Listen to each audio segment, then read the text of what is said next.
Chal, so we'll start alkene chapter here.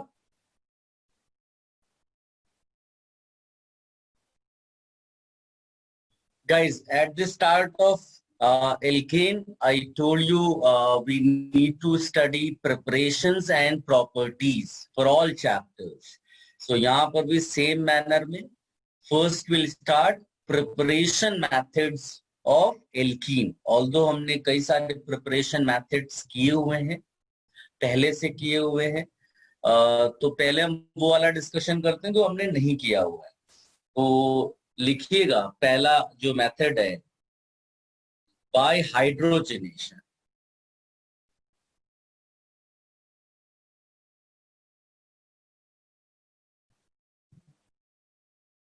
Hydrogenation of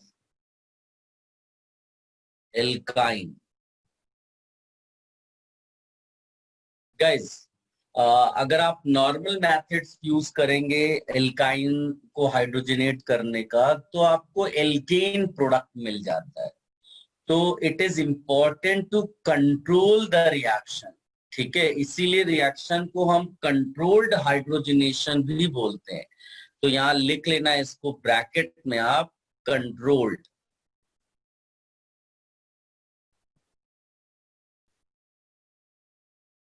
देखिए, अगर लिखा हुआ है जैसे एग्जांपल लेते हैं CH3C triple bond CCH3 plus H2. Even though आप यहाँ पर इस H2 का अमाउंट जो है कम ले सकते हैं, बट इतना आसान नहीं है इसको कंट्रोल कर देना. वो मैथमेटिकली केवल आप सोच सकते हैं, रिएक्टिविटी के पॉइंट ऑफ व्यू से नहीं कर पाएंगे. इट इज इम्पोर्टेंट कि आप कुछ और मेथड से इसको कंट्रोल करें. यहां पर हम एल्केन लिख रहे हैं. ठीक है, कंट्रोल कैसे करते हैं तो उसके लिए हम स्पेशल कैटलिस्ट डालते हैं. स्पेशल कैटलिस्ट का नाम है लिंडलार कैटलिस्ट. ये आपको याद रखना पड़ेगा. अभी लिंडलार कैटलिस्ट कैसे बनता है तो इसमें हम बोलते हैं जो पलेडियम होता है वो डिपॉजिटेड ऑन बेरियम सल्फेट और calcium carbonate. Palladium supported on or deposited on barium sulfate or calcium carbonate and poisoned with poisoned. इसको हम लोग deactivated भी बोलते हैं.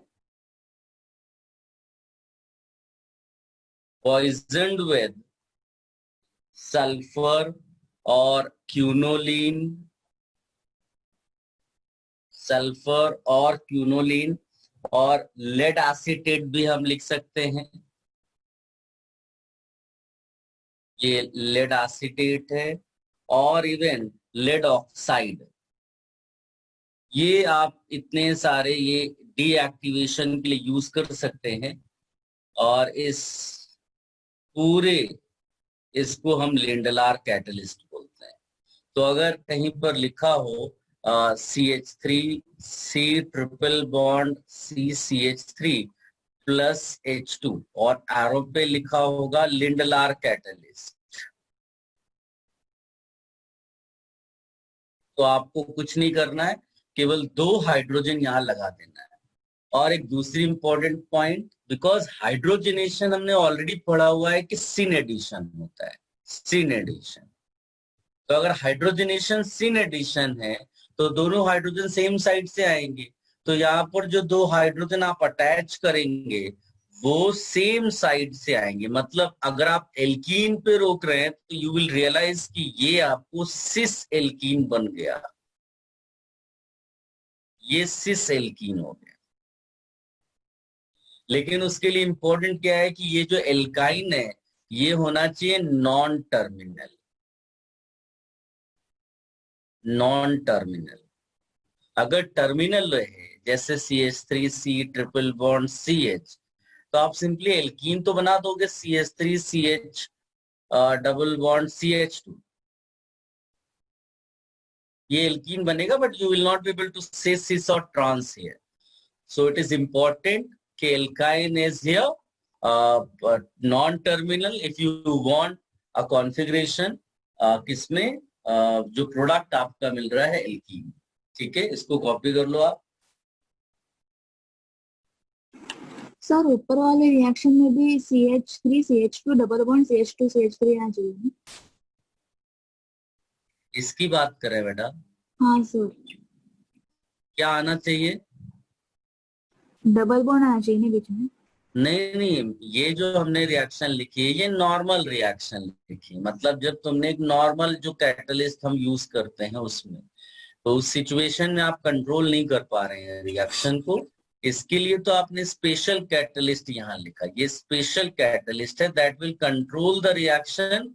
किस स्टेज पर? एल्कीन के स्टेज पर। तो ये और ये अलग चीजें हैं। यहाँ पर निकल कैटलिस्ट है, यहाँ लिंडलार कैटलिस्ट है। Okay sir. और सर हम लोग को टर्मिनल अल्केन क्यों नहीं ले सकते? टर्मिनल एल्काइन अगर आपने लिया तो ले सकते हैं, टर्मिनल एल्काइन ही है, लेकिन आप सिस ट्रांस नहीं बोलोगे, बस इतना मैंने बताया है। ये टर्मिनल एल्काइन है, यहाँ आप सिस ट्रांस नहीं बोल पाओगे। दोनों 2 H लगे हुए ना एंड कार्बन पे। Okay sir. अगर सोचेगा कि जो क्यूनोलिन है वो उसका IUPAC नेम क्या होगा? क्यूनोलिन भी बोलते हैं, बट जो रूल वाइज आपको लिखाया गया होगा आप सोचिएगा जाके। सर आपने वो क्यूनोलिन के पहले क्या लिखा है? सल्फर और quinoline. Okay sir. Have you all copied this?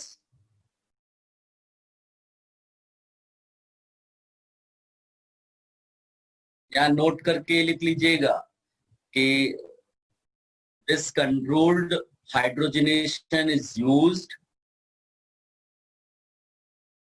This controlled hydrogenation is used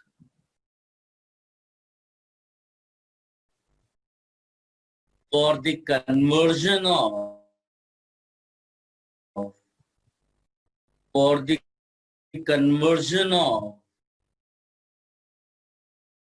alkyne into alkene. Alkyne into alkene.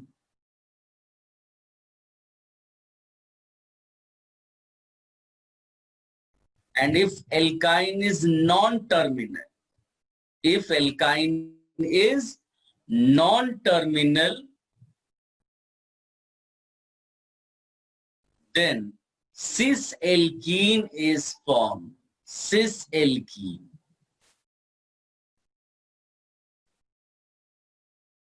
Then cis-alkene is formed.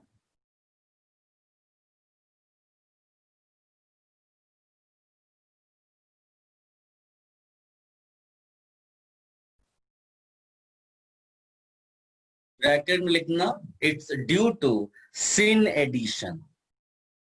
It's due to syn addition. SYN. Hydrogenation is syn addition.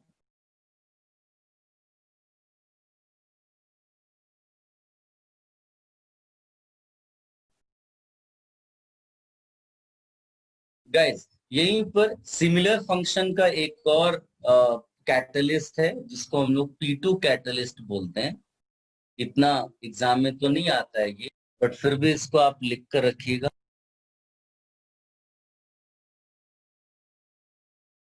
P2 catalyst, इसका formula आप लिख सकते हैं Ni2B। इसको निकल boride कहते हैं।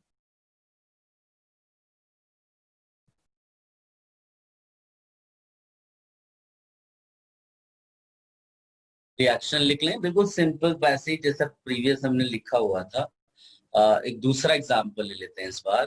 CH3 CH2 C triple bond और यहाँ पर CH3 CCH3। ठीक है, इसका हाइड्रोजनेशन कैटलिस्ट Ni2B। जो प्रोडक्ट होगा सेम मैनर में, कोई डिफरेंस नहीं है। मैंने इस जानबूझ के नॉन टर्मिनल ही लिया है। यहाँ पर भी आपको सेम मैनर में वैसा ही मिलेगा।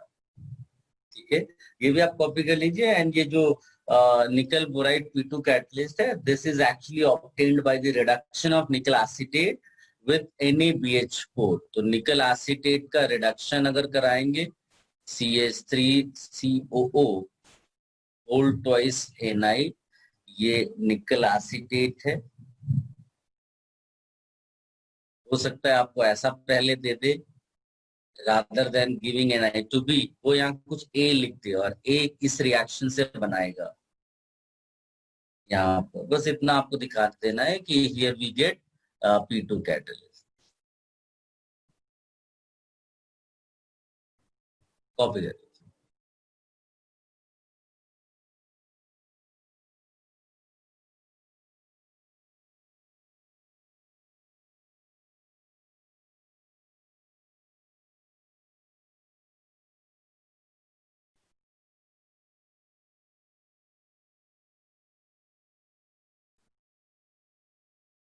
डन।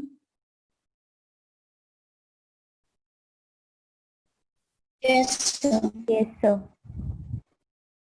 गाइस एक छोटा सा क्वेश्चन लिखिए और देखिए आपको क्या आंसर आता है।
गाइस दोनों क्वेश्चंस में Q और R का रिलेशन बताइए आपस में क्या होगा।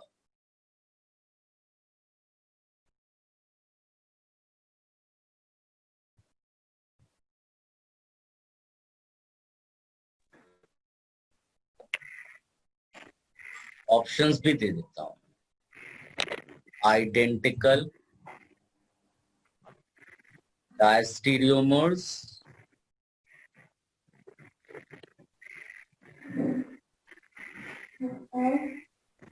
इनेशन।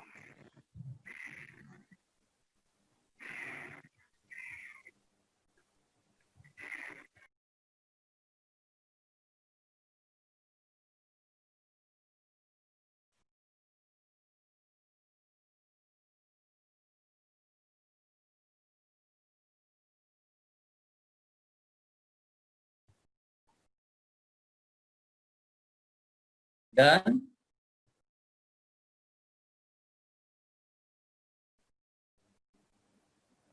दोनों दो क्वेश्चन है बेटा, अलग अलग, दोनों के आंसर्स लिखने हैं आपको।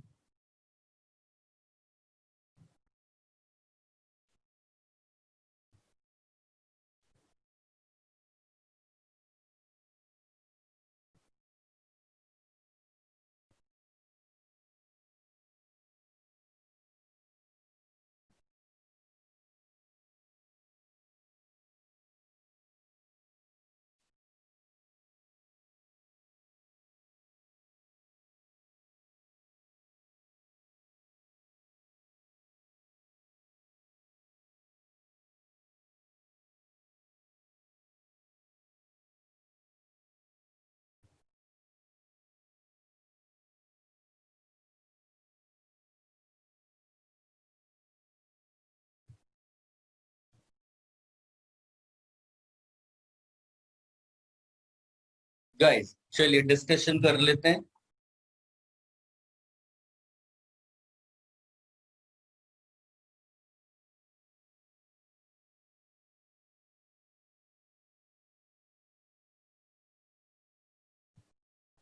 देखिए सिंपल है। पहले तो आप देखो ये एल्काइन दिया हुआ है, नॉन टर्मिनल एल्काइन है, ये भी नॉन टर्मिनल एल्काइन है। H2 डालेंगे और वो भी ये क्या है, लिंडलार कैटलिस्ट है ना। ये आपका लिंडलार कैटलिस्ट दिया हुआ, इधर भी आपका लिंडलार कैटलिस्ट दिया हुआ है, और ये आपका नॉन टर्मिनल है एल्काइन, इसमें भी नॉन टर्मिनल है।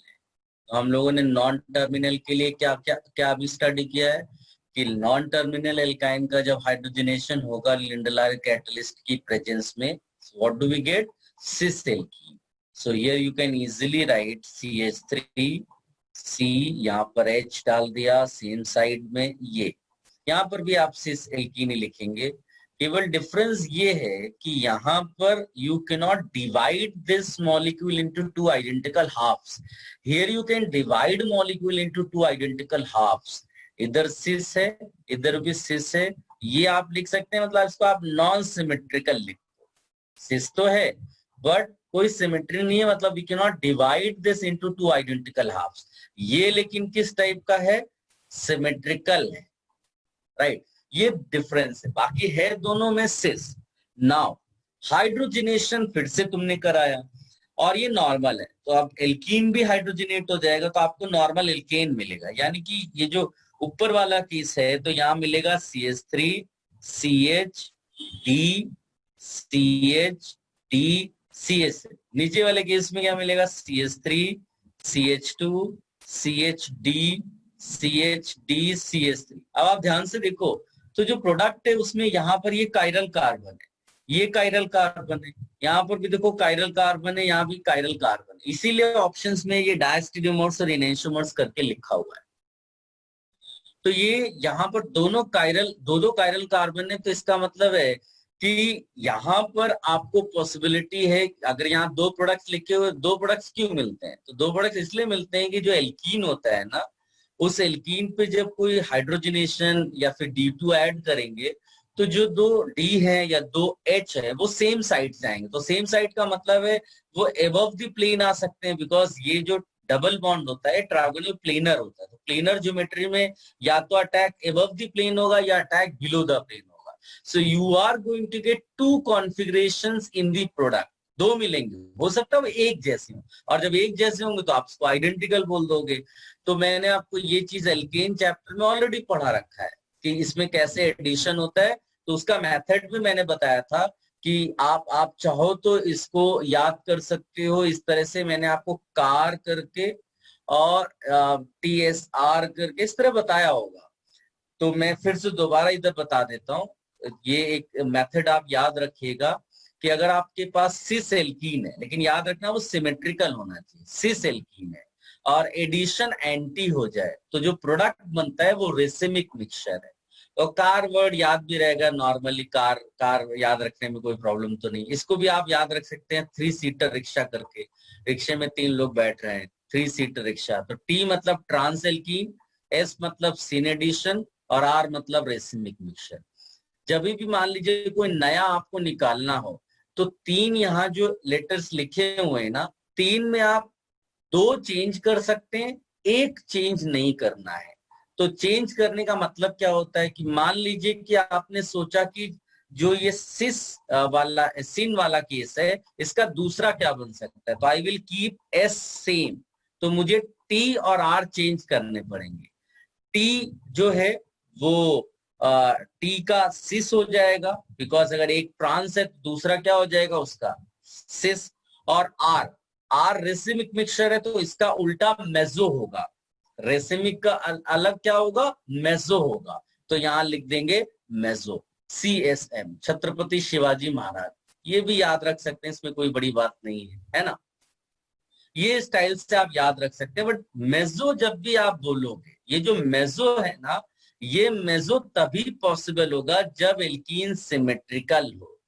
अगर एल्कीन सिमेट्रिकल नहीं है तो वही मेजो वाला केस जो होगा उसमें भी 2 रेसिमिक ही मिल जाएंगे। जैसे मान लीजिए कि मैंने पहला वाला एग्जांपल ये क्यू और आर वाला ये उठाया फर्स्ट वाले क्वेश्चन के लिए, तो अगर फर्स्ट वाले क्वेश्चन में मेजो लिखो तो ऐसा दिखेगा, दोनों H एक साइड, दोनों D एक साइड, तभी तो प्लेन ऑफ सिमेट्री आएगी।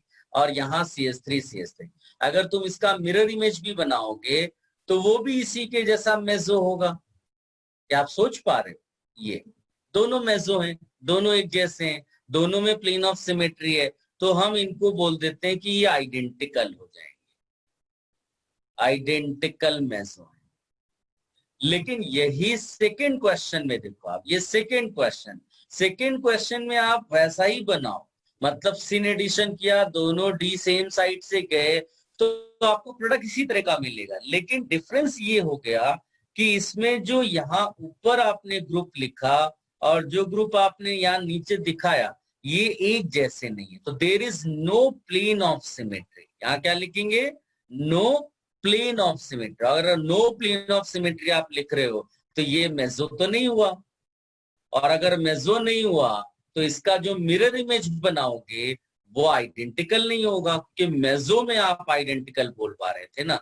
तो मिरर इमेज अगर आइडेंटिकल नहीं है तो ये दोनों आपस में क्या हो जाएंगे फिर, क्योंकि मिरर इमेजेस हैं एक दूसरे के, तो ये रेसिमिक मिक्सचर हो जाएंगे। और रेसिमिक मिक्सचर को हम क्या बोलते हैं? इनैंशियोमर्स, रेसिमिक मिक्सचर। तो ये बहुत अच्छा सा क्वेश्चन है, आप इसको अच्छे से कॉपी कर लीजिए।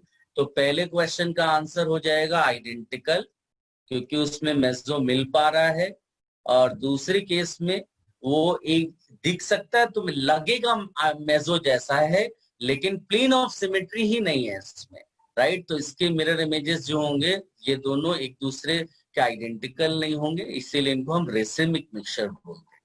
तो दूसरे वाले क्वेश्चन के लिए हमारा ऑप्शन कौन सा हो जाएगा? इनैंशियोमर्स। कॉपी कर लीजिए।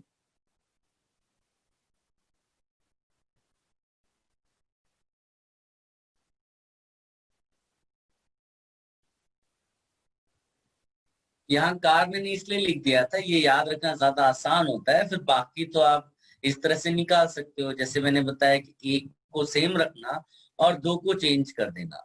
तो कार इसीलिए मैंने लिखा यहाँ पर, कार में C stands for cis, A stands for anti addition और R स्टैंड्स फॉर रेसिमिक। तो सिस का दूसरा फॉर्म क्या होगा? ट्रांस। एंटी का दूसरा प्रोसेस क्या होगा? सिन एडिशन। और रेसिमिक का दूसरा प्रोसेस क्या हो जाएगा? मेसो। ये इस यहां से यहां जब गए तो आप देखो आर सेम रखा, तो मुझे सी और ए इनके लेटर्स बदलने पड़ गए।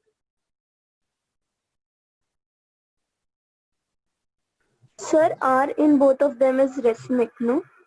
हाँ,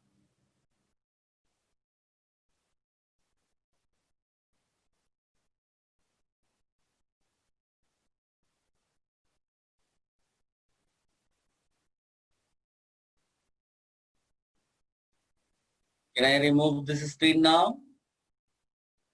Sir, A and S stands for what?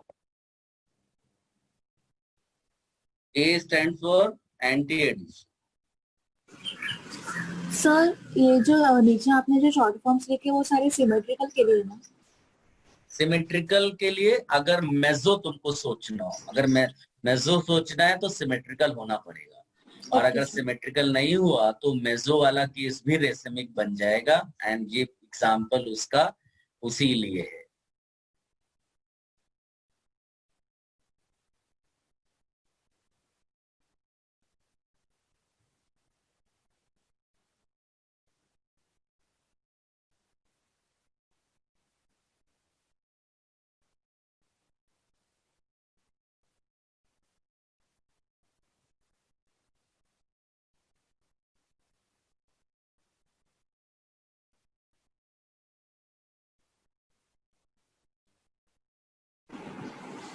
Sir तो फिर वो ट्रांस वाले केस में सिमेट्रिकल एल्कीन नहीं है?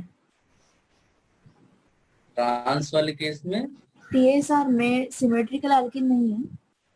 उसके लिए जरूरत ही नहीं ना, सिमेट्री है तो मेजो का प्रॉब्लम हो सकता है। मेजो, रेसिमिक तो कहीं पर भी, रेसिमिक को सिमेट्री की जरूरत नहीं है। Okay sir.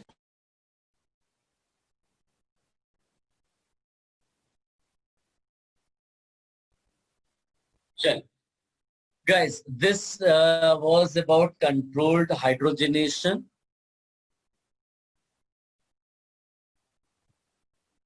देखिए एक नॉर्मल क्वेश्चन आपके माइंड में आना चाहिए, एंड दैट इज कि अगर अब हम लोग नॉन टर्मिनल एल्काइन को सिस एल्कीन में कन्वर्ट कर पा रहे हैं, तो do we have any method by which we can get trans alkene, means non-terminal alkyne is converted into trans alkene. तो अपने पास क्या हो जाएगा, दोनों चीजें हो जाएंगी कि आपको सिस एल्कीन भी मिल पा रहा है और ट्रांस एल्कीन भी मिल पा रहा है. तो एक उसके लिए एक नेम्ड रिएक्शन आपके सिलेबस में है, so we are going to discuss that. लिखिएगा उसको, बर्च रिडक्शन.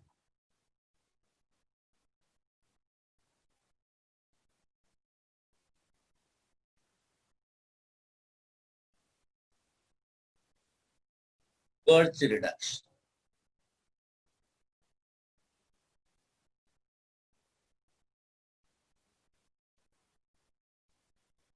तो इसको एक कॉम्प्लीमेंट्री मेथड भी बोलते हैं, ऊपर जो हमने अभी पढ़ा इससे पहले.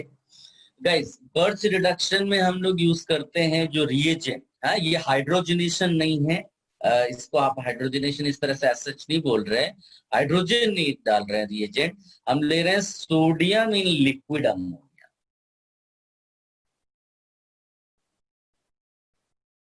अभी जब आपको चैप्टर पढ़ाएंगे वो इनऑर्गेनिक केमिस्ट्री में एस ब्लॉक, तब आप लर्न करोगे कि जब हम सोडियम को लिक्विड अमोनिया में डालते हैं, तो सोडियम लिक्विड अमोनिया में डाल दिया आपने, है ना. तो सोडियम इन लिक्विड अमोनिया में जब डालेंगे तो सोडियम, बिकॉज उसके पास एक इलेक्ट्रॉन जो है वो रिलीज करेगा, तो वो बन जाएगा सोडियम प्लस. तो सोडियम प्लस, बिकॉज ये पॉजिटिव है, इसके पास ये पॉजिटिव आयन है, तो जो अमोनिया मॉलिक्यूल होगा ना, उसका नेगेटिव पोल इसको सराउंड करेगा, राइट. तो इसको हम सॉल्वेशन बोलते हैं. व्हाट डू वी से? Solvation. This ion is surrounded by solvent molecules, this is solvation. और सोडियम प्लस से जो इलेक्ट्रॉन बाहर जा रहा है ना, वो भी इसी तरह से अमोनिया मॉलिक्यूल्स से सराउंड होगा, उसको उसका भी सॉल्वेशन बोलते हैं उसको. ठीक है, तो इसको आप चाहिए तो ऐसे भी लिख सकते हैं कि sodium when we put in ammonia, तो अब ये तो मालूम नहीं कितने कितने अमोनिया के मॉलिक्यूल्स कितने सोडियम को सराउंड करेंगे, तो हम लिखेंगे sodium plus X plus Y, इसका कोफिशिएंट ऐसे डाल दिया ऐसे. और फिर यहाँ पर आप दिखा दो कि ये Na प्लस, और यहाँ इसके साथ आप लिख दो NH3 होल x, है ना. इस तरह आप इक्वेशन बना सकते हो, केवल इतना मैं आपको बता रहा हूँ. ये तो यहाँ पर ये जो E माइनस दिख रहा है, इसको हम कहते हैं ammoniated electron. What do we say? Ammoniated electron. तो अगर सिस्टम में इलेक्ट्रॉन है तो वो सिस्टम किसी को इलेक्ट्रॉन दे सकता है, राइट. जब वो किसी को इलेक्ट्रॉन देगा तो वो सब्सटेंस इलेक्ट्रॉन गेन कर रहा है, राइट. और गेन ऑफ इलेक्ट्रॉन क्या हो जाएगा? रिडक्शन. रिडक्शन. तो ये जो आपने लिखा है ना यहाँ पर, ये सिस्टम अमोनिएटेड इलेक्ट्रॉन का, इसको हम फिर बोलना शुरू कर देते हैं रिड्यूसिंग एजेंट. Reducing agent. तो इतना आप कंफ्यूज मत होना ये सब सोच करके, केवल इतना याद रखना है कि sodium in liquid ammonia, this is acting as a reducing agent. ठीक है, तो ये रिड्यूसिंग एजेंट की तरह काम करेगा. और if you take non terminal alkyne here like this, यहां पर नॉन टर्मिनल एल्काइन लिखा मैंने. देखिए प्रीवियस केस में हम दोनों एल्काइन ले सकते थे, दोनों में एल्कीन बनता था, बट इसमें एक स्पेशल चीज ये है कि अगर आपने यहाँ टर्मिनल एल्काइन ले लिया, टर्मिनल एल्काइन, तो आपका ये बर्च रिडक्शन नहीं होगा. That means your alkyne will not be converted into alkene, उसमें कोई और प्रोसेस शुरू हो जाएगा. तो सोडियम जो है, बिकॉज जो टर्मिनल एल्काइन का जो H होता है ना, वो एसिडिक होता है, तो वहां से फिर H2 रिलीज हो जाएगा. So it is important you take non terminal alkyne, तभी जाकर के जब आप इसमें सोडियम इन लिक्विड अमोनिया ऐसे लिखोगे हम लोग यहाँ पर ROH भी ले लेते हैं, तो इसके बाद जो बनेगा वो ट्रांस एल्कीन बनेगा। H यहाँ आएगा, H यहाँ आएगा, CH3, ये है आपका trans alkenes. Will discuss the mechanism also, but before that you just copy. Sir हर बार हम लोग को इस केस में ट्रांस एल्कीन नहीं मिलेगा?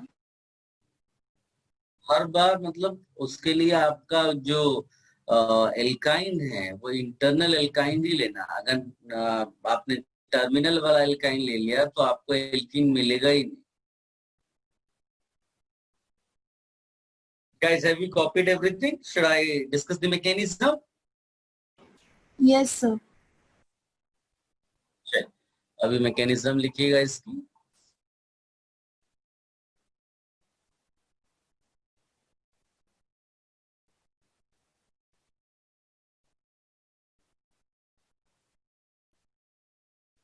देखिए मैकेनिज्म इसका बहुत सिंपल सा है। एक अगर हम केस ले लेते हैं CH3 C triple bond C CH3।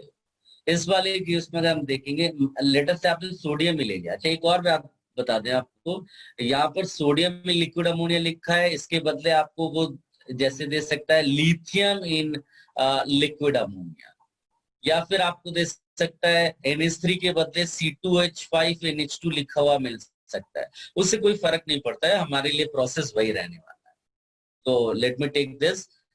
Sodium आपने जब लिया तो sodium is actually s block element है ना, इसके आउटर मोस्ट शेल में एक इलेक्ट्रॉन है, तो sodium has a tendency to donate electron. Sodium अपना इलेक्ट्रॉन जब इसको देगा है ना, तो इस ये जो शेयर्ड वाला केस है, यहाँ पर शेयरिंग वाले जो दो कार्बन एटम्स हैं, सोडियम जिस भी कार्बन को इलेक्ट्रॉन देगा इनका पाई इलेक्ट्रॉन उसके ऑपोजिट जाएगा। मतलब आप अगर पाई इलेक्ट्रॉन्स इधर शिफ्ट कर रहे हो तो सोडियम अपना इलेक्ट्रॉन यहाँ पर ड्रॉप कर रहा है ना। तो उसके बाद यहाँ पर कैसा दिखेगा, CH3 C और डबल बॉन्ड बचेगा, पहले ट्रिपल था, और यहाँ CH3 इसके पास एक इलेक्ट्रॉन आया और इसके पास दो इलेक्ट्रॉन्स आए, तो दो इलेक्ट्रॉन्स आएंगे तो माइनस चार्ज आ जाएगा। अब ये इलेक्ट्रॉन और ये दोनों ऑर्बिटल्स में होंगे, तो इनके जो ऑर्बिटल्स होंगे वो आपस में एक्चुअली रिपल्शन के मोड में होंगे, राइट। तो रिपल्शन मिनिमाइज कैसे करेंगे, क्योंकि सिस्टम अगर स्टेबलाइज नहीं होगा तो रिएक्शन आगे नहीं बढ़ेगी। तो ये मिनिमाइज करेंगे रिपल्शन, इनका ओरिएंटेशन देखो ऐसा हो जाएगा। ये बड़ा आसान है समझ लेना कि दो इलेक्ट्रॉन्स के ऑर्बिटल्स ऐसे तुमने क्यों बैठा लो, राइट। ये आप आई बिलीव ये क्लियर होगा सबको। अब ये जो कार्बन पे माइनस वाला ये negatively charge carbon, this is actually a basic site, ये बेसिक साइट है, राइट। और बेसिक साइट अगर है तो अगर सोल्यूशन में H अवेलेबल है एसिडिक तो वो ले लेगा। जैसे मान लीजिए कि H कनेक्टेड टू O है, H कनेक्टेड टू N है, सो C minus can abstract that H, तो इसीलिए जब आप NH3 लिखते हैं यहाँ पर तो ये H कार्बन ले लेगा, तो ये बन जाएगा CH3 C, यहाँ पर H आ गया, यहाँ पर एक इलेक्ट्रॉन ऐसा है। अब एक और सोडियम आएगा and again sodium will give its electron। अब देखो इसके पास एक इलेक्ट्रॉन था पहले से, अब एक इलेक्ट्रॉन था तो एक और इलेक्ट्रॉन उसको मिल जाएगा, और जब एक और इलेक्ट्रॉन मिलेगा तो फिर ये जैसे पहले कार्बन पे माइनस था यहाँ पर भी कार्बन पे माइनस आ जाएगा ऐसे। ये फिर से देखो बेसिक साइड बन गया, ये बेसिक साइड बन गया, इसको फिर से NH3 मिलेगा, फिर से NH3 मिलेगा तो उससे H एब्स्ट्रैक्ट कर लेगा, तो ये बन जाएगा CH3H, यहाँ पर H CH3। देखो ट्रांस मिलना आपको यहीं से समझ में आ गया होगा, स्ट्राइक किया होगा कि ट्रांस क्यों मिलने वाला है। तो ये फाइनली आपको मिला ट्रांस एल्कीन, ठीक है। और जो सोडियम हर बार Na इलेक्ट्रॉन लूज करेगा वह Na+ के फॉर्म में रहेगा, तो आप Na+ यहाँ लगा सकते हो। जहां जब उसके बाद जब ये H ले लेगा तो ये NH2- बन जाएगा, तो यहाँ पर आप NaNH2 करके लिख सकते हैं, है ना। सब जगह इसी तरह से आप दिखा सकते हैं। फिर जैसे जब सोडियम ने इलेक्ट्रॉन दिया तो यहाँ पे Na+ दिखा दो, फिर NH3 आया, H इसको दिया, NH2- बचा, NH2 फिर से यहाँ आप दिखा सकते हो। इस तरह से आप कंप्लीट मैकेनिज्म दिखा सकते हो। Please copy. सर वो सेकेंड लास्ट वाला Na का एडिशन वाला स्टेप बताओ ना। मैं समझा नहीं, आप क्या पूछ रहे हो? जहाँ पर Na वापस ऐड हो रहा है ना, वो वाला स्टेप प्लीज बताओ ना एक बार। कहीं पर Na ऐड नहीं हो रहा है बेटा। Na ने जब इलेक्ट्रॉन दिया तो जो ये ऑड इलेक्ट्रॉन वाला, एक इलेक्ट्रॉन वाला, वो दो इलेक्ट्रॉन्स में कन्वर्ट हो गया, तो ये माइनस चार्ज आ गया, और माइनस और Na प्लस हमेशा पास में बैठा रहे, शुरू से लास्ट तक देख लो। Okay sir.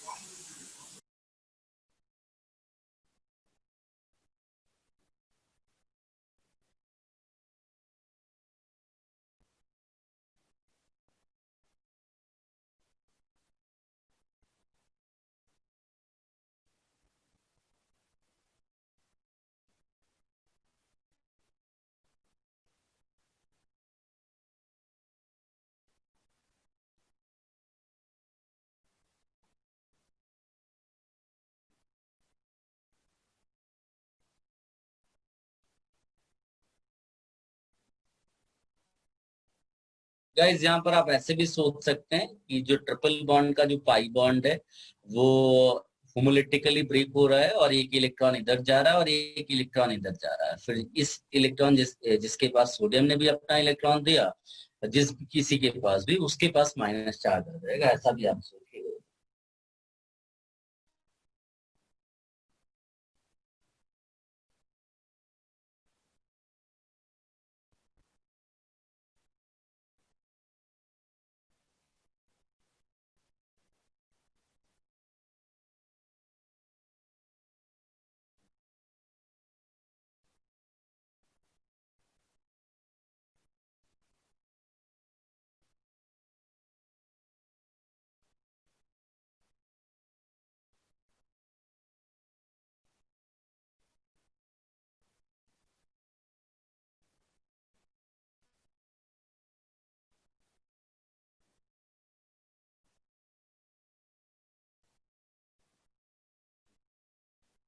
Done.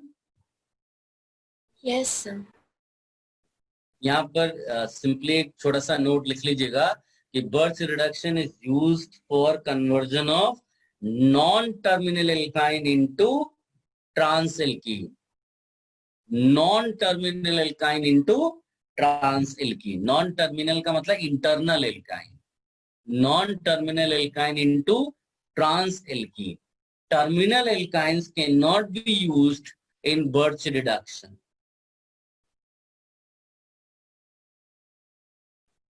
Terminal alkynes cannot be used in Birch reduction. उधर आपको ट्रांस एल्कीन यानी एल्कीन मिलेगा ही नहीं, ऐसा आप बोल सकते हैं।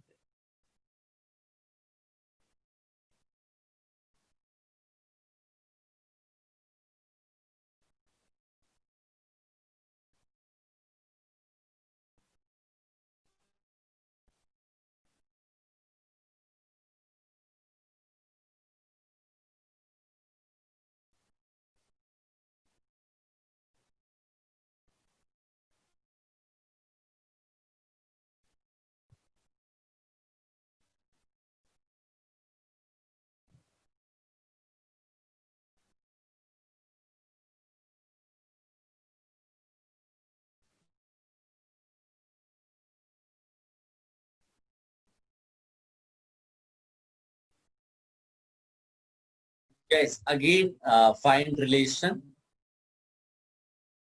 दोनों क्वेश्चंस के लिए जो क्यू एंड आर का रिलेशन है वो आपको बताना है।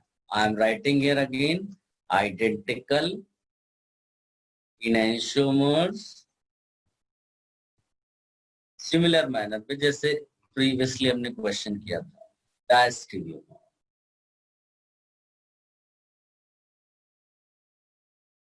Quick answer.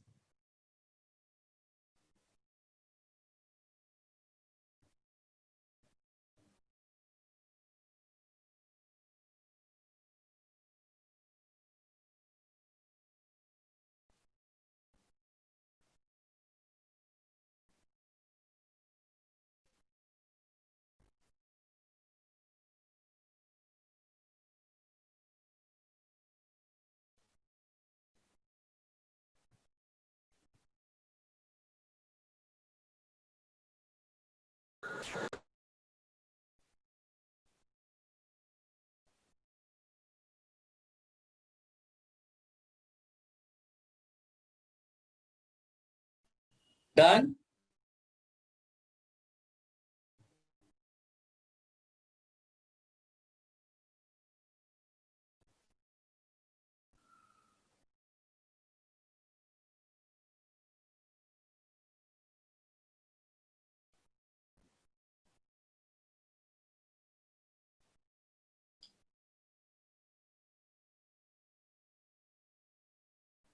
चलिए डिस्कशन कर लेते हैं।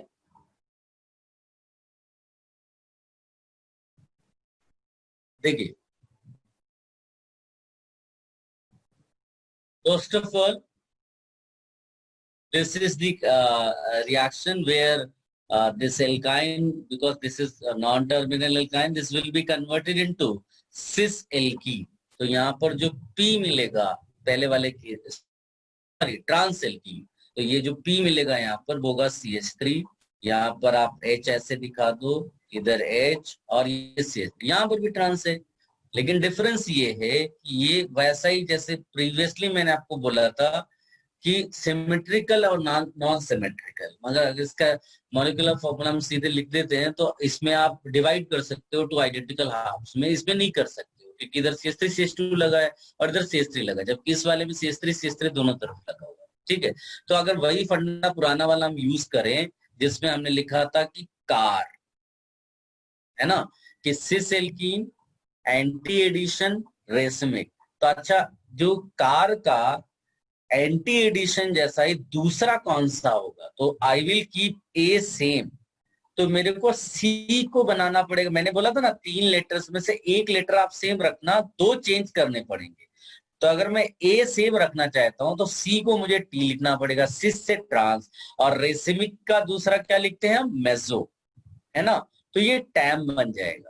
लेकिन फिर से वही, यहाँ पर टैम में मेजो तभी मिलेगा जब ये ट्रांस सिमेट्रिकल, मतलब जिसका मॉलिक्यूल फॉर्मूला जो है वो सिमेट्री वाला हो, तो ये मेजो तभी मिलेगा जब यहाँ पर ये सिमेट्रिकल वाला केस हो, है ना, इतना खाली याद रखना दोनों केसेस में, वरना यहाँ पर भी रेसिमिक ही मिल जाएगा, इसको कोई फर्क नहीं पड़ेगा।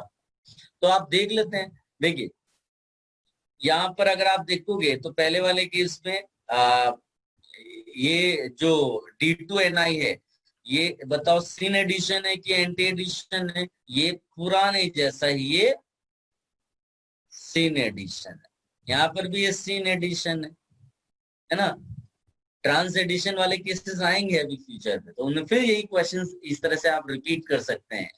तो यहाँ पर पुराना वाला मेथड ही लग जाएगा, जिसमें अगर ट्रांस एल्कीन आपने लिया है और सिन एडिशन लिया है तो 3 सीटर रिक्शा वाला फंडा, है ना। तो यानी दोनों केसेस में आपको रेसिमिक मिक्सचर मिल रहे हैं। तो आर लिखा है तो आपको सिमेट्री का भी कोई कोई इश्यू नहीं है। यहाँ पर सीधे आप दोनों, ये आर रेसिमिक मिक्सचर को रिप्रेजेंट करता है। यहाँ जो नीचे लिख दिया है मैंने, रेसिमिक मिक्सचर का मतलब है इनेंशियोमर्स। इसका मतलब है कि दोनों ही एग्जाम्पल्स में, यहाँ पर दोनों एग्जाम्पल्स के लिए आप आंसर क्या लिख देंगे, इनेंशियोमर्स। इनेंशियोमर्स यहाँ पर भी लिख देंगे, इनेंशियोमर्स। तो इसमें एक्चुअली में क्या मिल रहा है, जैसे सेकेंड वाले क्वेश्चन में करेंगे तो यहाँ पर H है, सॉरी, यहाँ पर H है, D है, इधर D है, इधर H है, CH3 है, इधर CH2 CH3 है, और इसका मिरर इमेज भी बना दो आप ये इस तरह से। ये इनेंशियोमर्स इस तरह से आप लिख सकते हैं सेकेंड वाले के लिए। फर्स्ट वाले के लिए इस प्लेन ऑफ सिमेट्री का तो कोई चक्कर ही नहीं है, क्योंकि ये आप रेसिमिक ही दिखा रहे हो दोनों में, यानी कि ये जो H और ये H है, ये दोनों फिशर प्रोजेक्शन में अलग अलग साइड में दिख रहे हैं यहाँ पर। इस वाले में क्या आएगा, H है, इधर H कर देते हैं, D D, इधर CH3 और इसका मिरर इमेज साथ में बना, ये हो जाएगा ऐसा। इसको भी आप कॉपी कर लो, दोनों एग्जाम्पल्स के दोनों ही आंसर्स इसमें इनेंशियोमर्स हैं।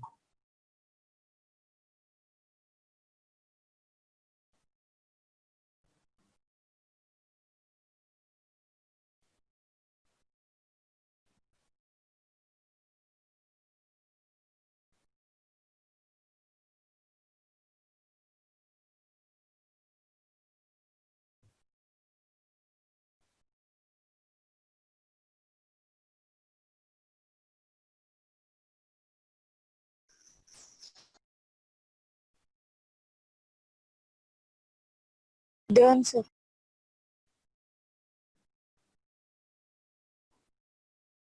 गाइस, ऑल्दो एक पार्ट है जो हम बेंजीन में पढ़ेंगे जब हम एरोमेटिक हाइड्रोकार्बन करेंगे, बट अभी से उसको लिख कर रखते हैं because we have already done this reduction जिसमें sodium and liquid ammonia use करते हैं. So that is actually Birch reduction for benzene. तो यहीं पर आप लिख लीजिएगा for benzene. Birch reduction किसके लिए? बेंजीन के लिए. तो उसकी खास बात ये है कि बेंजीन के साथ जब यही रिएक्शन कराते हैं हम लोग ऐसा, ये इसमें सोडियम एंड लिक्विड अमोनिया ले लेंगे और साथ में आपको हो सकता है एग्जाम में आपको इस तरह से इथाइल अल्कोहल भी मिल जाए, तो इसमें कुछ परेशान होने की जरूरत नहीं है. केवल यही है कि H कनेक्टेड टू O है, तो this is more acidic hydrogen that will be given in the reaction जब आपका वो H एब्स्ट्रैक्शन का प्रोसेस आएगा. तो इसमें जो प्रोडक्ट बनेगा वो प्रोडक्ट आप ऐसे लिखोगे. याद रखने के लिए आप क्या सोचोगे? दो डबल बॉन्ड जो है इस तरह आमने सामने दिखाई देंगे. राइट, प्रोडक्ट में दो डबल बॉन्ड आमने सामने. आप इसका मैकेनिज्म भी लिख सकते हो. Let me write that. इसके मैकेनिज्म से मैनर में जाते हैं. तो गिवन जो sodium and liquid ammonia, we all know sodium is providing electron for the reduction. तो जब भी सिचुएशन इमेजिन करिएगा कि सोडियम आया अपना एक इलेक्ट्रॉन लेकर, जब वो इलेक्ट्रॉन ऑफर करेगा लाइक दिस, तो ये जो पाई बॉन्ड है ये आगे बढ़ेगा. आप इसको ब्रेक करके माइनस करके रेजोनेंस से यहां तक ले जा सकते हो, या फिर आप सीधे ऐसे दिखा दो. तो होगा क्या इसमें, ये जो दो आप यहाँ दिख रहे हैं ना, एक ऑड इलेक्ट्रॉन और एक माइनस वाला, ये अवे फ्रॉम ईच अदर है ना, मैक्सिमम डिस्टेंस पे आप रख दिया सो दैट ये सिस्टम स्टेबल ही बने रिलेटिवली. फिर आप जो ETOH है, because carbon is having negative charge, will act as a base, will abstract this H, और H जब ले लेगा तो ये आपको ऐसा दिखेगा. तो जैसे प्रीवियस केस में हमने किया था, फिर से सोडियम आएगा, सोडियम फिर से इलेक्ट्रॉन ऑफर करेगा, तो ये अब इस बार यहाँ पर माइनस आ जाएगा, है ना. Now this will act as a basic side.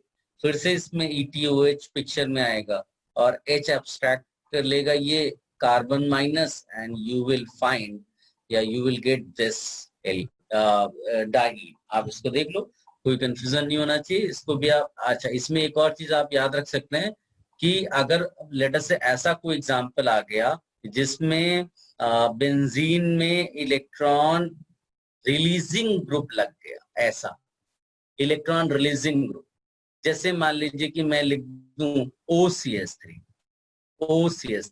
Via resonance. हाँ, वाया रेजोनेंस. और इसका आपने अगर रिडक्शन कराया, बर्च रिडक्शन, तो जो डबल बॉन्ड आपको मिलेगा ना वो ऐसे मिलेगा, आमने सामने ही दिखेगा, बट कहां पर वो आपको देखो इलेक्ट्रॉन रिलीजिंग ग्रुप कहां पर लगा है उसके हिसाब से आपको देखना है. तो यहाँ पर भी वही चीज इसी तरह से आप दिखा सकते हैं, बिकॉज ये एग्जाम्पल ही मैंने केवल उसी लिए चूज किया है. OCS3 यहाँ लिख दो. ये एक केस हो गया. एक दूसरा केस जिसमें इलेक्ट्रॉन विड्रॉइंग ग्रुप लगा हुआ है. So let me right electron withdrawing group. Electron withdrawing group में भी आमने सामने ही डबल बॉन्ड आएगा, लेकिन आप देखो पोजीशन मैंने कैसे दिखाई. अच्छा, यहाँ पर भी वायर रेजोनेंस. हाँ, वायर रेजोनेंस. तो एग्जाम्पल इसका जैसे मान लीजिए कि मैंने लिख दिया है COH. ठीक है, तो यहाँ पर आप देखेंगे तो ये ऐसा दिख जाए, ये. तो इसको भी आप कॉपी कर लेना.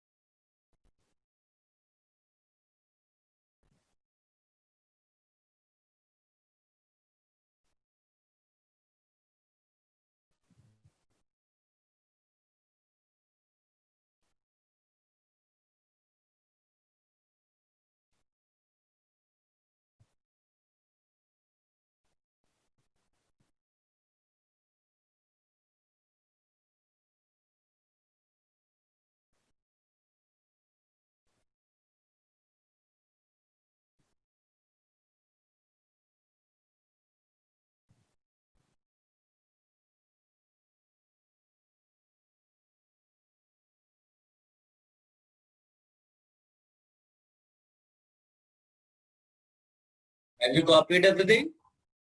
Sir, what was the full form of ERG? Electron releasing group.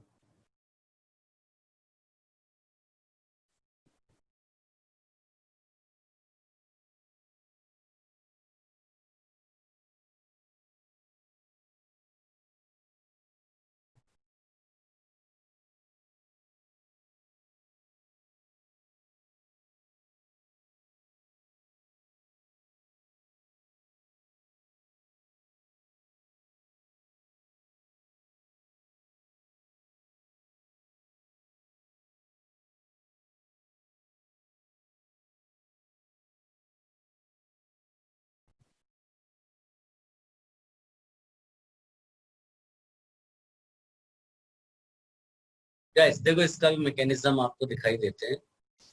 Consider the case of electron releasing. ये मान लीजिए कि आपने ऐसा कनेक्शन दिखा दिया O से S. अब सोडियम अपने इलेक्ट्रॉन के साथ आएगा, राइट. तो लेट अस से आप इलेक्ट्रॉन इस कार्बन को देते हो, तो बिकॉज यहाँ पर इलेक्ट्रॉन आ रहा है सोडियम का, तो आप इसको जो दूसरा वाला आप जो है शिफ्ट कराएंगे, या फिर आप इलेक्ट्रॉन इधर ड्रॉप करते हैं तो जो शिफ्ट कराएंगे तो सिचुएशन ऐसी दिखाई देगी. लेट अस से आपने इलेक्ट्रॉन जो है इसको ऐसे शिफ्ट कराया, और बिकॉज ये जो इलेक्ट्रॉन जो रिलीजिंग ग्रुप है इसका रेजोनेंस माइनस के साथ नहीं होना चाहिए, तो दूसरा जो इलेक्ट्रॉन है वो यहाँ पर आएगा, फिर वो रेजोनेंस करके यहाँ तक पहुंच जाएगा. तो ये ऐसा आप दिखा सकते हैं इस तरह से. ये अनटच्ड था, OCH3 है, यहाँ पर माइनस आया, और ये जो डबल बॉन्ड है वो फ्री रेडिकल के साथ जब रेजोनेंस करेगा तो यहाँ पर ऑड इलेक्ट्रॉन आएगा. ठीक है. फिर उसके बाद सिस्टम से आपने इसको H दे दिया, तो ये यहाँ पर H लग जाएगा और ये ऐसा दिखेगा, है ना. उसके बाद सोडियम फिर से पिक्चर में आएगा, एक इलेक्ट्रॉन फिर ऑफर करेगा, और फिर इसमें आपको यहाँ पर माइनस दिखाई देगा, राइट. और फिर इसके बाद आप इसमें सिस्टम से उसको H दे दो.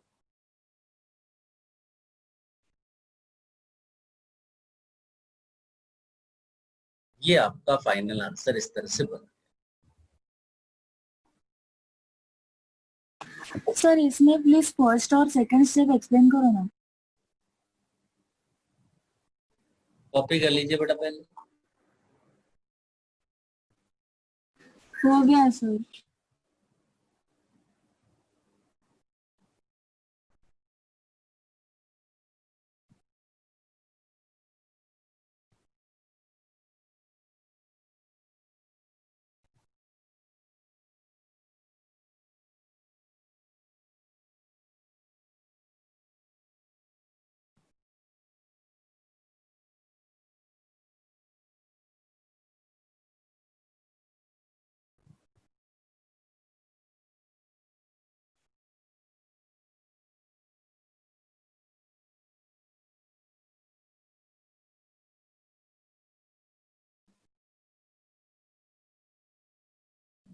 ये दूसरा वाला केस है. In one case electron release group is connected to benzene ring. In another case, electron withdrawing group is connected to benzene. सब में वही हो रहा है जैसे हमने पहले से दिखा रखा है कि सोडियम आता है, सोडियम अपना इलेक्ट्रॉन ऑफर करेगा, तो एक ऑड इलेक्ट्रॉन आएगा, और एक जो पाई बॉन्ड का इलेक्ट्रॉन्स की वजह से दो इलेक्ट्रॉन्स आएंगे वो माइनस चार्ज के साथ, और फिर माइनस जहां पर भी आएगा वो ETOH का H एब्स्ट्रैक्ट करेगा, फिर नॉर्मल हो जाएगा. फिर एक सोडियम अपने इलेक्ट्रॉन ऑफर करेगा, फिर माइनस आएगा, फिर ETOH से H एब्स्ट्रैक्ट करेगा, और फिर normal. Topic.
Done? Have you copied everything?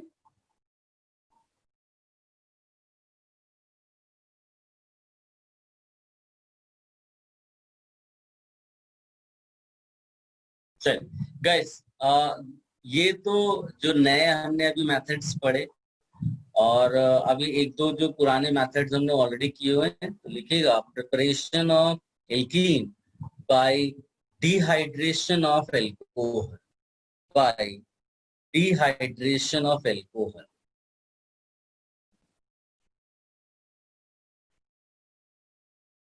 Already सब किया हुआ है इसमें। Late me right 2 or 3 examples here. Like if I write a tertiary alcohol, ऐसा CH3, CH3, CH3OH, ये लिखा मैंने, और इसमें H2SO4 ले लिया, कॉन्सेंट्रेटेड H2SO4। ठीक है, टेम्परेचर अगर डेटा वाइज जाते हैं तो एक टेम्परेचर में ऐसे ही लिख देता हूँ। So your product will B, कोई जरूरत नहीं है टेम्परेचर लिखने की, है ना, कोई याद नहीं रखना है वो आपको। ये तो what mechanism we follow here, even mechanism. पहले से ही हम जानते हैं कि अगर सेकेंडरी या टर्शरी एल्कोहल हुआ तो स्ट्रेट आप जो मैकेनिज्म लिख सकते हो, that mechanism will be even mechanism. Straight आप यहाँ पर इवन मैकेनिज्म बोल सकते हो। इवन मैकेनिज्म पहले से आपको मालूम है कि जो भी एल्कोहल होगा उसका पहले जब प्रोटोनेशन होगा तो लीविंग ग्रुप बनता है, ये है ना, ये लीव करेगा, कार्बोकेटायन बनेगा, कार्बोकेटायन में रीअरेंजमेंट आएगा, एंड उसके बाद इसका प्रोडक्ट एल्कीन बनेगा। ये प्रोसेस होता है जब आप इवन मैकेनिज्म फॉलो करते, है ना। और दूसरा, अगर मान लीजिए कि प्राइमरी एल्कोहल आपको मिल गया, है ना, लेट अस से CH3, CH2, CH2OH, मान लीजिए ये आप कंसीडर करते हैं, है ना, इसमें आपने H2SO4 डाल दिया। ऑफ कोर्स यहाँ पर जब आप कंसीडर करोगे तो आपको फर्दर टेम्परेचर ज्यादा लेना पड़ेगा, लेकिन इसका प्रोडक्ट जब बनाएंगे तो प्रोडक्ट वैसे एल्कीन जैसे पहले हम बना रहे थे। अब मान लीजिए एक सिचुएशन ऐसी है, ये वाली, तो यहाँ पर भी आप वैसे डिहाइड्रेशन दिखाएंगे। तो इसकी खास बात ये है कि इवन दो मैकेनिज्म आप E2 लेते हो, E2 मैकेनिज्म क्यों लेते हैं, because here carbocation is not stable, क्योंकि सब प्राइमरी वाले हैं। तो आप लिख सकते हैं यहाँ पर, क्या लिख सकते हैं ऐसे ही general statement, primary carbocation unstable, so no even mechanism, E2 mechanism होगा। अब कोई बच्चा क्या सोचेगा कि अगर ये वाला जो एल्कोहल है, अगर ये E2 मैकेनिज्म जाएगा तो इसका कायदे से प्रोडक्ट बनना चाहिए फिर तो ये वाला ऐसा, बट इसका भी जो मेजर प्रोडक्ट है ना वो यही वाला है, मतलब ऐसा। तो आपको ऐसा लगेगा कि भाई अगर ये मेजर प्रोडक्ट है तो मैकेनिज्म तो इवन होनी चाहिए, क्योंकि इवन होगा तभी तो प्लस जो है रीअरेंज करके यहाँ जाएगा, सेकेंडरी कार्बोकेटायन बनेगा, और फिर उसके बाद यहाँ डबल बॉन्ड बीच में आएगा। तो लेकिन मैंने क्या लिखा यहाँ पर कि मैकेनिज्म E2, और उसका रीजन भी एकदम सही है। क्या रीजन है उसका, बिकॉज यहाँ पर जो कार्बोकेटायन है वो अनस्टेबल है, तो अगर आप इवन लेकर जाओगे तो कार्बोकेटायन बनेगा ही नहीं, और बनेगा नहीं तो प्रोसेस आगे कैसे बढ़ेगा। तो इसमें हम लोग क्या बोलते हैं कि आप जब पहला प्रोटोनेशन करके ये बनाते हैं ऐसा, late me write that CH2OHH+, ये आपने ऑक्सीजन आयन बना दिया। अब इसमें क्या होगा कि जब एक बेस आप जो ले रहे हैं सिस्टम से, वो बेस H एब्स्ट्रैक्ट करेगा, तो वो H यहां से एब्स्ट्रैक्ट करता है, यहां, राइट। ये H2O लीविंग ग्रुप बन जाएगा अपना, और ये H, यानी कि आपको ये E2 मैकेनिज्म का प्रोडक्ट मिल गया। बट ये जो एल्कीन होता है ना, एल्कीन खुद भी H+ की प्रेजेंस में प्रोटोनेट हो जाता है, और जब ये एल्कीन प्रोटोनेट होगा तो दो कार्बन एटम्स हैं डबल बॉन्ड वाले, तो वो इस तरह से प्रोटोनेट होता है कि जो कार्बोकेटायन नया बने वो ज्यादा स्टेबल बने। तो ये जो H प्लस है ना, वो कॉर्नर वाले कार्बन के पास जाता है। तो इस तरह से जो सेंट्रल कार्बन यहाँ दिख रहा है ना, उसके पास प्लस आ जाता है ऐसे। और जब प्लस यहाँ आएगा तो नेक्स्ट टाइम जब एलिमिनेशन होगा तो डबल बॉन्ड बीच में बनेगा, मतलब ऐसा। तो कंक्लूजन क्या हुआ कि भले ही reaction, even though reaction is following E2 mechanism, but after formation of alkene the alkene is actually rearranged into more stable alkene. So अगर इनिशियल से फाइनल कंपेयर करोगे तो it looks like that mechanism is even mechanism, but it is not even mechanism जो elimination का वो तो था पहला एल्कीन बनने तक, दैट वाज E2। लेकिन फिर एल्कीन ही अपने आप में रीअरेंज हो गया because of the presence of H plus. तो प्रोडक्ट आपको वही मेजर लेना है जो आप इवन के थ्रू ले रहे थे। खाली ये रहता है कि ये प्राइमरी एल्कोहल्स वाले केसेस में जो एक्चुअल मैकेनिज्म है वो इवन से हट के E2 हो जाती है। इसको भी कॉपी कर लो आप। Sir, can you please share the previous slide? Yes, sir, please.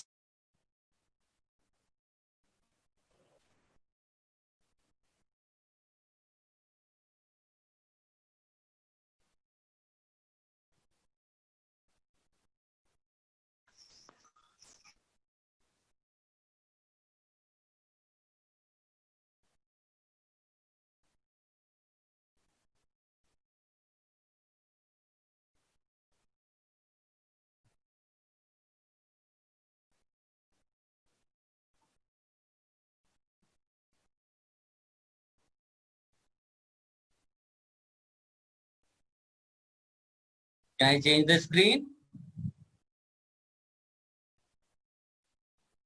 Yes, sir.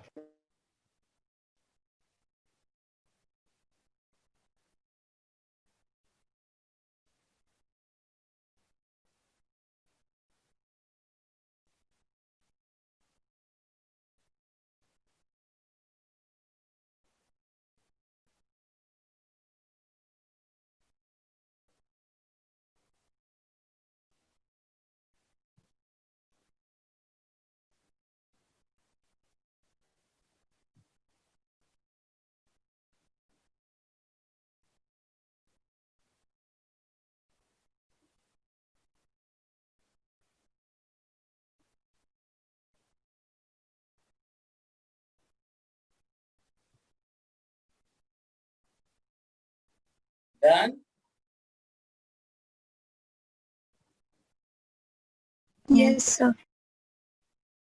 Guys, So अगर wait आप for a second.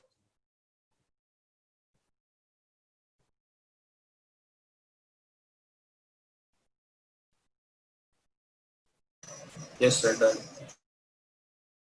गाइस अगर आपसे वो रेट्स के रिगार्डिंग कोई क्वेश्चन पूछते हैं तो वो तो बहुत ही आसान है। रिएक्टिविटी का ऑर्डर आप लिखना चाहें तो लिख लीजिएगा, 3 degree greater than 2 degree greater than 1 degree. ये रिएक्टिविटी का ऑर्डर है, इसको भी आप नोट डाउन करके रखिएगा। और जरूरी नहीं कि आपको H2SO4 ही दें, रिएक्शन मैकेनिज्म में हमने पढ़ा हुआ है H3PO4 भी एज अ डिहाइड्रेटिंग एजेंट दे सकते हैं वो आपको।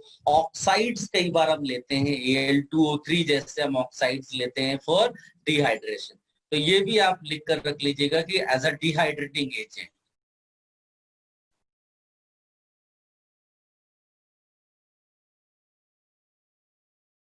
ये कॉपी कर लीजिए, फिर मैं आपको कुछ डिफिकल्ट से क्वेश्चंस देता हूँ। लेट्स सी कितने बच्चे वो क्वेश्चंस के साथ डील कर पाते हैं।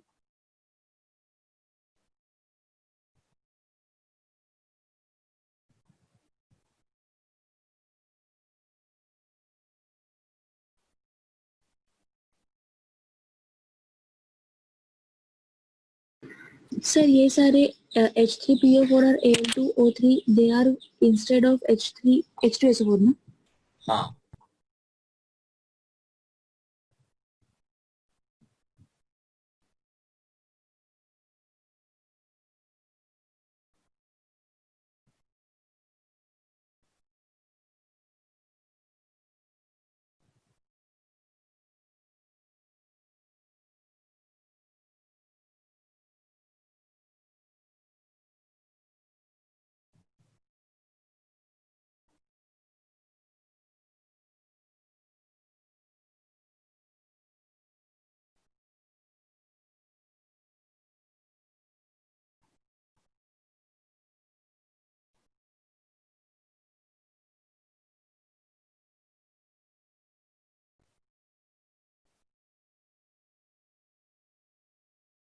get the answer.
डन, सबने अटेम्प्ट कर लिया?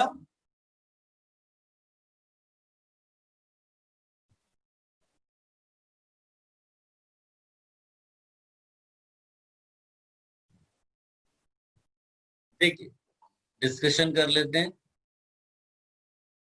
Guys, as I told you, reaction follows even mechanism, और आपको इतना सोचना नहीं है। अगर आपको कुछ नहीं भी समझ में आए कि E1 है कि E2 है, तो आप E1 वाले मेथड से सॉल्व कर दें, क्योंकि अल्टीमेटली आपको आंसर निकालना है और आंसर E1 वाले से आपको परफेक्ट आ जाएगा, राइट? तो हर बार आप क्या करना, कार्बोकेटायन बना देना। तो जैसे मैंने यहाँ पर कार्बोकेटायन बनाया, तो it will be like this. यहाँ प्लस लिख दो, यहाँ CH3। अब ये प्लस रीअरेंज करेगा। Since you have a ring and outside the ring there is a positive charge on carbon, so ring expansion will occur। और रिंग जब expand करेगा तो देखो आपके पास ऑप्शन है कि आप ये वाला बॉन्ड या फिर ये वाला बॉन्ड, दोनों आइडेंटिकल है, कोई फर्क नहीं पड़ रहा, तो कोई एक आप ऐसे कर दो। तो जब रिंग एक्सपैंड करेगी तो आपको ऐसा दिखेगा। देखो, डिजाइन चेंज ना करना, नहीं तो फिर क्या होगा, हम लोगों से गलती हो जाती है। तो मैं इसको CH को ऐसे ही रखता हूँ, CH3। खाली इस बॉन्ड को जो यहाँ कनेक्टेड था उसको उठाकर यहाँ कनेक्ट कर दिया। बॉन्ड तुमने यहाँ से हटाया इसलिए इसको प्लस मिल जाएगा, ये इलेक्ट्रॉन डेफिशिएंट हो गया। ये आपको कार्बोकेटायन, आप इसको सुंदर सा बना सकते हैं। मतलब इट इज लाइक, आप 5 मेंबर का दिखाना चाहते हो तो आप ऐसा दिखा दो, इट इज लाइक दिस। यहाँ CH3 लगा हुआ है, यहाँ प्लस कर दो। बट अनफॉर्चुनेटली ये 2 डिग्री कार्बोकेटायन अभी भी रीअरेंज हो सकता है। इंटरनली रिंग के अंदर ये 1,2 हाइड्राइड शिफ्ट करेगा, 1,2 हाइड्राइड शिफ्ट। 1,2 हाइड्राइड शिफ्ट के बाद अगर आप देखोगे तो ये H इसको मिल जाएगा और यहाँ पर प्लस आ जाएगा। ये ना, दिस इज टर्शरी, टर्शरी भी है और 5 मेंबर रिंग भी बन गया है ना। अब ये जो है फाइनल एल्कीन देगा, और फाइनल एल्कीन आपको ज्यादा स्टेबल वाला मिलना चाहिए। 2 पॉसिबिलिटीज है, आपका डबल बॉन्ड यहाँ भी आ सकता है, बिकॉज ये वाला H भी रिमूव हो सकता है। OH के रिस्पेक्ट के उससे देखेंगे तो यहाँ इसको बीटा H मानेंगे, यहाँ पर बिकॉज बीटा एलिमिनेशन है। यहाँ का डबल बॉन्ड और यहाँ का डबल बॉन्ड आइडेंटिकल है। So I am writing both the products, एक आपको ये ऐसा और एक आपको इंटरनल ऐसा मिलेगा। किसके पास ज्यादा अल्फा हाइड्रोजन है, ये वाले। तो ये आपका मेजर प्रोडक्ट हो गया, ये फाइनल आंसर है। एक और चीज लिखिए, जितने भी कार्बोकेटायंस आपको थ्रू आउट मिलते हैं, है ना, किसी इसमें, तो वो हर एक कार्बोकेटायन अपना प्रोडक्ट दे सकता है, ये याद रखना है, ठीक है ना। तो ये यहाँ का कार्बोकेटायन भी अपना प्रोडक्ट देगा, यहाँ का कार्बोकेटायन भी अपना प्रोडक्ट देगा, but major product will be decided by the most stable alkene, जैसे यहाँ पर मैंने लिखा, ठीक है। अब आप देखो ये दूसरा वाला क्वेश्चन। दूसरे वाले क्वेश्चन में भी मैंने बोला ना, आप जो भी करना चाहे मतलब, लेकिन आपको एंड में आंसर जो है E1 वाली स्टाइल से ही मिलने वाला है। तो हम लोग क्या करेंगे, वैसी स्टाइल से सोचेंगे। तो इसको हम लोग कर देते हैं, यहाँ पर अगर आप ध्यान से देखोगे तो मैं यहाँ प्लस बना देता हूँ, है ना, इसको ऐसे ही रहने देता हूँ। अब यहाँ पर भी रिंग एक्सपैंड करेगी, यहाँ पर जब रिंग एक्सपैंड करेगी तो यहाँ पर ये ऐसा दिखेगा, बिकॉज ये जो बॉन्ड आपको यहाँ दिख रहा है, ये बॉन्ड इसको मिल जाएगा, तो it will be like this. यहाँ CH2 है, ये डबल बॉन्ड है, और तुमने ये यहाँ वाला जो बॉन्ड है वो यहाँ लगा दिया है ना, और ये ऐसे ही OH है, प्लस इसके पास आया। अब इसको अच्छे से बना लो, तो 5 मेंबर्ड रिंग बनाना है, एक डबल बॉन्ड भी दिखाना है ऐसा, और डबल बॉन्ड के बगल वाले कार्बन के पास प्लस है, फिर उससे एक और CH2 जुड़ा है, और फिर उसके बाद यहाँ पर CH2OH।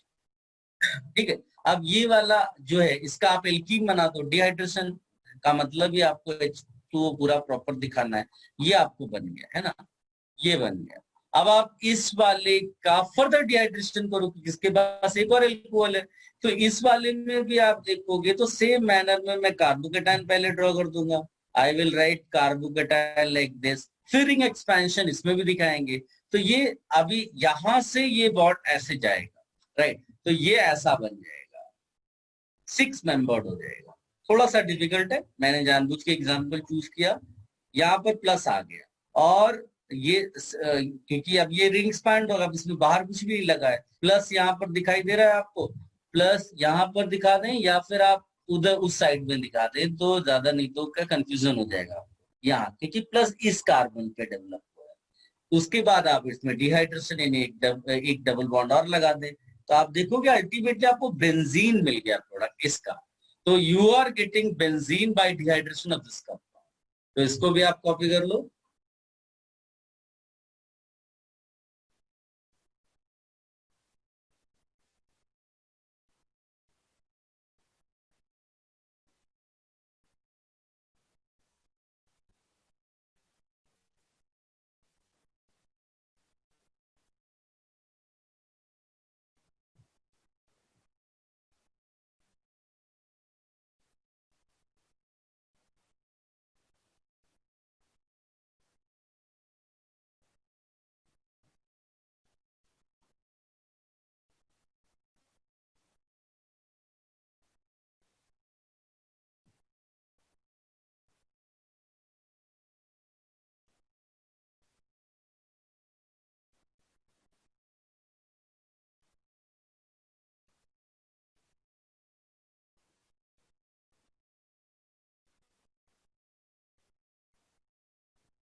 अब इसमें एक और इसी से मिलता जुलता क्वेश्चन आप देखो ना, बिल्कुल एग्जैक्टली इसी तरह। आप देखो ये जो यहाँ तुमको मिल रहा है ना, ये हिस्से को ध्यान से देखो, इस वाले मैं चालाकी से आपको एक क्वेश्चन दे रहा हूँ। एक्चुअली में जैसे मान लीजिए मैंने एक क्वेश्चन लिखा ये वाला, ये इसी कंपाउंड को मैं पिक कर रहा हूँ जो यहाँ पर मैंने अभी आपको दिखाया ये वाला। तो इसमें 5 मेंबर्ड रिंग है, 2 डबल बॉन्ड अंदर है ऑलरेडी ऐसे, ये 2 डबल बॉन्ड है और यहाँ CH2OH है।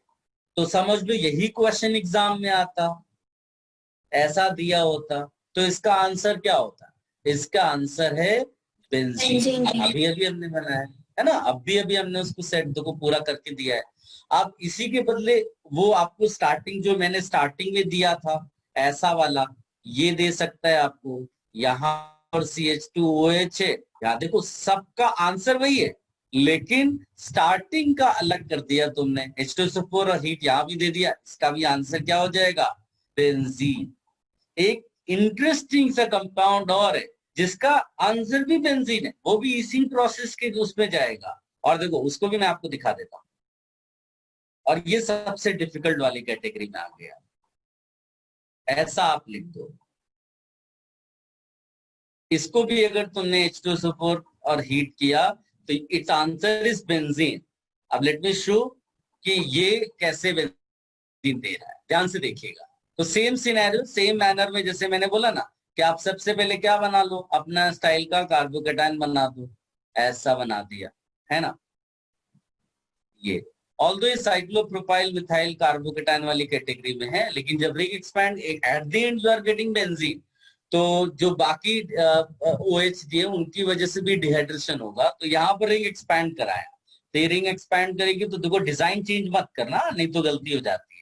इसको ऐसे ही रहने दो। आप केवल कर क्या रहे हो, यहाँ का जो कार्बन है इसको यहाँ से बॉन्डिंग के बदले आप सीधे यहाँ डाल रहे हो, गेटिंग माय पॉइंट। तो प्लस यहाँ आ गया, बाकी अपनी जगह रहने दो, ऐसे ही बाकी अपनी जगह रहने दो। अब ये क्या है, 4 मेंबर्ड रिंग है, 4 मेंबर्ड रिंग है जिसके यहाँ पर CH2OH है, यहाँ CH2 है, फिर एक प्लस है और फिर यहाँ CH2OH लिखा हुआ है, यही है ना। अब मैंने क्या बोला है कि एक बार प्लस स्टेबलाइज होने के बाद डबल बॉन्ड आएगा, डिहाइड्रेशन चल रहा है ना। तो आप ध्यान से देखोगे तो ये डबल बॉन्ड यहाँ आ गया, ये CH2OH एज सच और ये CH2OH एज सच, और ये फर्दर डिहाइड्रेट होगा। तो देखो मैं यहाँ पर पहुंच गया ना इसी स्टेज पे, यही तो है वो कंपाउंड, कंपेयर कर लो, सेम ही तो है। उसके बाद इसका मतलब है कि ये क्या करेगा, फिर जैसे हमने पहले यहाँ दिखाया, यहाँ से यहाँ गया और फिर ये वाला कंपाउंड मिलेगा, ये वाला। तो इसका मतलब है कि इसी प्रोसेस में, in the same process you are going to get further, ये जो सबसे पहला वाला आपने यहाँ लिखा हुआ है ये मिल जाएगा आपको, मतलब ऐसा ये, और फिर ये फाइनली आपको बेंजीन दे देगा। तो आप देखो कितना बढ़िया सा क्वेश्चन आपके लिए ये है कि आप 3 क्वेश्चन से तीनों के आंसर सेम है, और ये लास्ट वाले शुरू करेंगे तो आपको हर एक रिएक्टेंट यहाँ वाला मिलता चला जाएगा। इसको आप अच्छे से अपने नोट्स में कॉपी करके रखिए।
गाइस नेक्स्ट लेक्चर के लिए आप मैंने ऑलरेडी बोल दिया है, next lecture we can discuss booklet जो एल्केन का।